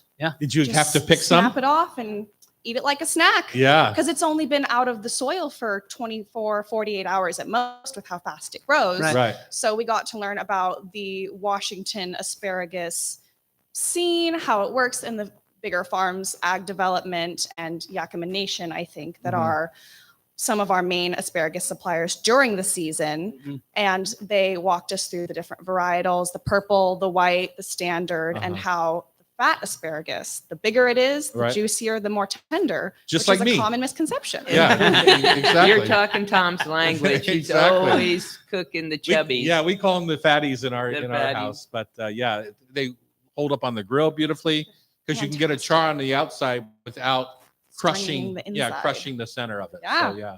It's delicious. Now And the whole out of the purple ground. thing, though, I find it fascinating how Yeah. people. I mean, it's just a color thing, right? So a lot of It times, doesn't like give any purple flavor. green beans turn green when you boil them, right? Yeah. It's just a funny little. Chlorophyll is probably the wrong term, but some sort of color that doesn't really last after Pigmentation you of some cook it. kind, Yeah. Yeah. There It's seems to be a perceived. popularity in purple varietals Yeah, of exactly. different produce that you wouldn't otherwise see. We've got our purple snow peas, our purple asparagus, our purple snap It's peas, our true. purple kohlrabi. Yeah. Right. Everything's purple. You know what's on your? Well, you probably do. I'm going to ask you something but your lead item for this week at Charlie's Produce: What is our purple lead item? garlic. Oh, well, you're right. I'm the one that put that up there. yeah. So yeah. But you said you didn't know much about purple garlic. Well, there is some marketing leeway in produce, and Oh, as really? as in everything. But if you think about the Spanish garlic, the Rioja garlic, or something, Yeah. there's lots of different ways to kind of look at that and say what that is. It's but- just a different type of garlic. I mean, it's not. It's the flavor is really the garlic. Same. Yeah, it's garlic. Yeah. Not like black garlic, which is quite different. Which, Oh, yeah, yeah, that's it's different. fermented, and that's very That's very processed. separate. So So, Madeline, as you continue your ride with Charlie's Produce, what are you most looking forward to in produce this summer? I can tell you mine. Well, I I'm can't ready wait for for peaches. raspberries. You're Ooh, going for raspberries. I'm peaches. waiting for Very peaches. good. I Yeah. am a nectarine person, though. Are you? Because you Mhm. don't like the fuzzy skin? What's your It's problem? the fuzzy skin, and I like a little bit of tartness in my fruit. Ah, Peaches are just a bit too sweet unless it's a cobbler, and then you Yeah. just apricots. Full in. Apricots don't come. Chef, your favorite thing coming up this summer? Apricots. Apricots. apricots. If they're good apricots. Oh my god, Yeah. so delicious. Talking about tartness and acids and light sugar and fabulous jam. Mm. You know, if Does you're make nice the to me, best if you let me jam. win the trivia contest once in a while, I'll give you some apricots off of my tree. And All right, you got a Process. deal. You got Yeah. a deal. all right, good. Since I seem to never win, so that's good. All right. Well, it's good fun talking to you. Thank you for being Thank so you. much. It's been an a absolute sport delight. and coming up here and chatting with us. And Sherry, I don't know if you heard her singing before, but she is a musical theater major. Bachelor of Fine Arts from the University of Utah in musical Give us a little theater. couple notes. A couple of notes. Yes, come on, sing. Ha ha ha Here we There go. you See? Oh, Just like that. ha. Angelical too. What do we have 30 seconds? What shows did you do in college? My favorite shows that I did in college were Pirate Queen by Uh-huh. Bublé and Schoenberg, the same Okay. writers as Les Mis. Bring It On the musical, which is collaboration by Lin-Manuel Miranda, who Uh-huh. everyone Yeah. has now heard of, and Tuck Everlasting, which was kind of under the rug, but a Totally. I've never heard of absolutely it. beautiful show Okay. about growing up and living your life and not trying to live forever, because the beauty of life is that it ends. Oh. I like that idea. Now I'm sad and depressed. I know. When we come back more, it's time for Food for Thought Tasty Trivia on Cairo Radio, the Hot Stove Society Show 97.3 FM. Nicely. Beautiful. done. Good work, Madeline. Well, I I didn't guess call you Maddie one time. I thought about it. You shouldn't. You should go like this. Let's see. We're losing Terry, so I'm going to see if I can get Annie or Bridget. Yeah.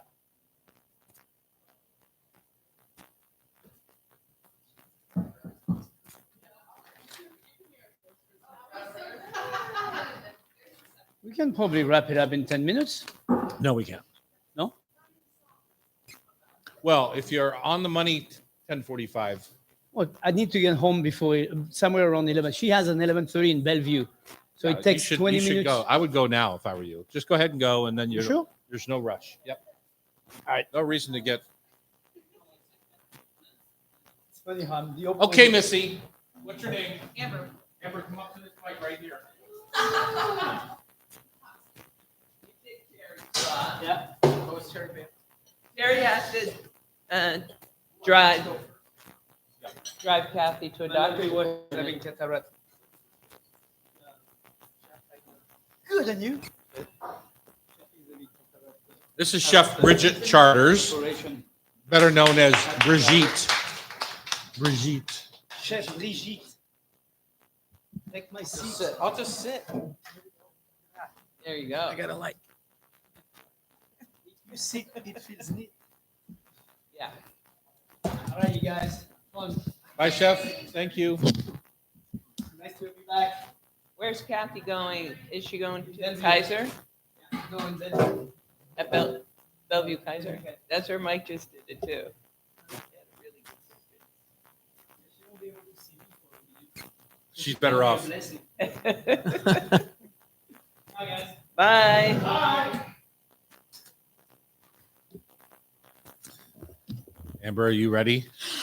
I wasn't Is she expecting gonna this. kill us? Is she gonna kill us? Does she know everything about everything? Oh, that's all my husband, right. everyone. We have an in. Bridget? Yeah, I'm Yeah, ready. you ready? Okay. Here we are at the Hot Stove Society show in the kitchens here of the Hot Stove Society Cooking School. If you ever wanted to know, Chef, what should people know about when they want to find out about classes here? Would they just go to hotstoves.com, right? Hotstove.com, or they listen to this Or and they listen to hear our about show. it, or watch it and see what we're all about. That's right. Go to Tom Douglas & Co. and you can watch us on YouTube to tape our show. Typically, it does change once in a while, but typically on Thursday mornings Typically. from 9 to 11. All right, it's time for our Rub with Love Food for Thought Tasty Trivia. Such an exciting time of day. Tasty Trivia is brought to you by our Rub with Love family of spice blends constructed to assist the home cook punch up the seasonings in any meal. Each variety is a preparation suggestion, but their application goes far beyond a single recipe. Pamela, your pros are amazing. Rub with Love is available around the area in grocery stores and specialty shops like Payless Foods in Freeland, Camino Plaza, IGA in Camino, and of course our locations here in downtown Seattle, including here at the Hot Stove. If you need help in finding more places to find our rub, where do you go? Hot Stove Society. That's where I would go. You go to Rub with Love at There you tomdouglas.com. Well, and I was in a market on Molokai, and there was Rub with Love. Molokai. Yeah. Whoa. It was pretty funny. I was like, wow. Ooh, I like that. That is the velvet voice of Chef Brigitte Charters, My radio voice. who is jumping in for Terry. Terry had to run. And then we have this woman who's Amber. built Amber. in amber, Hello. who has already made me Impressed us. nervous, impressed us. So she's up on the other mic to be our third contestant today. How do you play our game, Pam? I've got 5 challenging questions for each competitor, and someone is going to get the most right, and they're the winner. But Amber already wins 3 But rubs. just for Amber playing. is the winner. Yeah. So this is a good beginning. I didn't mean to upstage you. I'm sorry. Yeah, exactly. Oh, nice. Come Yeah, right I up to like that it. mic, Amber. Okay. You ready, set? Bridget? So I'm representing Terry. Yeah, you're the chef in the hat today. You have to speak in French. Oui. Oui. Number 1, what dish is well described by Wikipedia as a dish made from leavened batter or dough that is cooked between 2 plates that are patterned to give a characteristic size, shape, and surface impression? But a lot of times it folds like this. Like a crumkaken. Close. Well, she's either right or she's wrong, Pamela. Dish from leavened batter or dough that you might put maple syrup on. The hell? A waffle? Waffle. What? Yeah. Amber's going to kill us. What? No, A I mean, I waffle. have no idea. What was your answer? I said, what the hell? Oh, I thought you said waffle. I said waffle. Oh, waffle. Yeah, sure, waffle. Oh, waffle. It's a waffle. Oh, God. I'm sorry. I got that correct. Yeah. You had it? Unfortunately, it wasn't my question. What double Z word means the muscular enlargement in a bird's digestive tract that grinds food, often with the help of stones? Gizzard. Exactly. I thought we had to wait until she was finished the question before we buzz in. No, you can, yeah, You know. you can shout it out. What yogurt drink flavored with fruit or Kefir. spices is a favorite beverage in India? Oh. Lassie. You cheaters today. All right. A popular New Year dessert in China and Taiwan is 8 treasure rice. The 8 treasures might include the black and golden varieties of what dried fruit? Oh, raisins. Yes, exactly. And number 3, what is the name of the pure 5? 4, yeah. What is the name of the pure spirit usually taken as an after dinner drink that is distilled from wine? Port. It is usually caramel colored and one of the most renowned products from France. Sherry? That's not your question. Oh, sorry. Amber is so excited. Brandy. Brandy, Yeah, you got exactly. it. How'd you do? I think I had 3. 3 out of 5. Way to Got go. the lassie wrong. Yes, you did. And Amber got the waffle right. Or she said something, what the hell, which sounded like What the waffle, which hell? is good enough Yeah, for me. the Tom and waffle.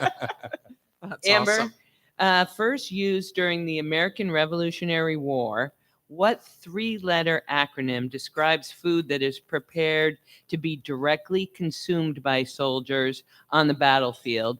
This acronym partially resembles a scan you might get at the hospital.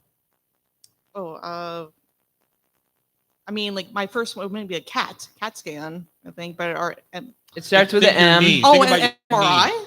So for the food version would be MRE. Oh, Neil's They ready to Ah, so that's a no. eat. Neil's ready to eat. well, today I learned. It's from the Civil War. Great. Yeah, American Wow, Revolutionary that's War. amazing. Yeah. Oh, Revolutionary War. Wow. Revolution, yeah. When they first started. It was What hard were they tack. giving him? Oatmeal? Hardtack. Hard tack. They Muesli. made things out of Add seeds some and water fat. to this muesli. Delicious. Well, let's take a break from shooting each other and eat suet. Number 2, Momo is a popular South Asian food Peach. combining a carb-heavy covering with a filling of meat or vegetables. What this food is often served in East Asia by what other name? Common name? Oh, it's a dumpling. It's a dumpling, exactly. Oh, very good. Yeah, it's it's mostly Tibet, but sometimes I think momo is also from the Philippines as well. See? Yeah. She's told you she deep. was gonna crush She's us. going to Yeah. crush you. According to the USDA, a can of fruit cocktail must be comprised of 25 to 45% pears, 6 to 16% pineapple, 6 to 20% grapes, 2 to 6% cherries, and as its largest proportion, 30 to 50% of what fruit? Would you like a multiple choice? Is the cocktail? Yeah, in the fruit cocktail, canned fruit cocktail. Oh, canned fruit cocktail. Yeah. That sounds like canned cocktail. So we already have pears, pineapple, grapes, and cherries. What's the other thing that's really predominant? So you're looking for the fruit itself. The fruit itself. I mean, I guess orange juice, Peaches. peaches. Peaches. Peaches. The Yeah. other required to qualify You've for that. obviously eaten too well in your life. Yeah, you did. You're too young to have grown up on fruit cocktail. Yeah. Number 4, somewhat fittingly, the Italian city with the most Michelin stars of any Italian city is also considered the birthplace of modern pizza. What is this third largest by population Italian city? I assume it's Naples. You are correct. Oh, it is. Of course. Wow. And What was that about the Michelin stars? that it has the most of any Italian city. Wow. I would guess Okay. Bologna or Yeah, that's what I was Milan. thinking. or- I would yeah. have And thought yet- Or Bologna. Milan. Yeah. But yet the Michelin Guide has yet to be in Seattle. Yeah. Why? I'm not sure. We need to find out. And finally, generally, though not exclusively, Philly cheesesteaks feature either provolone or American cheese, but they may also feature what processed cheese made by Kraft. I mean, I assume it's Velveeta. Close. What's the other one? Oh, I mean, I guess it would. I mean, In the a other one can. besides the hand. With a- Whiz Oh, in the can. the cheese whiz. Whiz. Yes. Sometimes people use the cheese Ew. whiz. Yeah, Right. exactly. Yeah. Also, I've argued that Philadelphia has to give up the title of cheesesteaks because they've succumbed to the whiz. Oh my God. wow. So Amber? Are you guys tied? Provolone is the No. only- Well, I don't know. Are you giving her that last No, one? she- She's got 2 out of 5. Tom? So I just need to beat 2 so that Amber is. No, I had 3. So you need to be 3. Oh, okay. Reflecting their Forgot. shape, the pasta known as orecchiette comes from the Italian name for what body part? The ears is correct. The heat of hatch green chilies varies from about 1,000 to 8,000 SHU, a chili pepper heat unit scale, bearing what S word last name of an American pharmacist? S word last name? Yeah, I thought it was the hatch. No, that's the variety of the Okay. chili, but we want the The rating Caspian. system. I don't know. unit. The Caspian. I don't know. Scoville. Scoville. Scoville scale. Nice Nice. job out there. Audience had it. On the original Iron Chef, the 4 Iron Chefs were masters of Japanese, Italian, French, and what other Chinese. Asian national? Oh, Correct. nice. Wow. Number 4, vermicast. You know, I was on Iron Chef. I don't know. if That you was know 3. And I put that in there for you. Yeah. So I'm It's on on 4, 3. right? She's on Right? 4 now. 4. Oh, you're on 4 now. You're Yeah. correct. I think I got the first 3 right. Right. Or Vermicast the ear. is the end result of processes including vermifiltration and vermicomposting, which are used to break down the vegetation, foods, wastewater, and even sewage sludge. European night crawlers are a species of what type of animal used in these processes? Worms. Yes, Wow. worms. And this is a gimme for you, Mr. Golfer. A mixture of lemonade and iced tea is an Oh. Arnold Palmer. Spike it with vodka, and it becomes a drink named after what golfer who won the PGA Tour Yeah. Rookie of the Year in I'm freezing on this name right now. 1991. Yeah, I know. You heard of this? I have. Oh, I have his face I right in just my. saw it the other day, and I was like, Yeah. "Oh, that sounds good." I don't know why I'm freezing on this name. 1991 rookie. He's still playing golf now on the senior tour. That doesn't help you any. John Daly. John Daly. Yeah, John Daly. I was gonna say that. Right? The drunk. Nice. The drunk. Oh You no. take Well, that's that why he back. was putting vodka in it. Yeah, he's a notorious Can't drunk believe- on the PGA. I like. What? You He's a better professional watch- golfer, and be like, no, he's the drunk. You better watch yourself. I You might know. get sued. I know. Sorry. Oh, right. If we you are want on to be part of radio. the, thank you, Amber, for being such a tremendous Yay, competitor. Amber! Enjoy your free stroll through the gift shop for 3 spice rubs. If you want to be part of the show, you can join the community on YouTube Live at Tom Douglas and Company. Also, remember, if you missed any episode of our Hot Stove Society show on Cairo, you can listen via podcast. Just subscribe with your favorite podcast app. The show is produced by Pamela Hinckley. Our intelligence director is Sean McFadden, and our talented Cairo editor is Sean. Please don't call me Del Torre. Thank you for listening. Thanks for listening.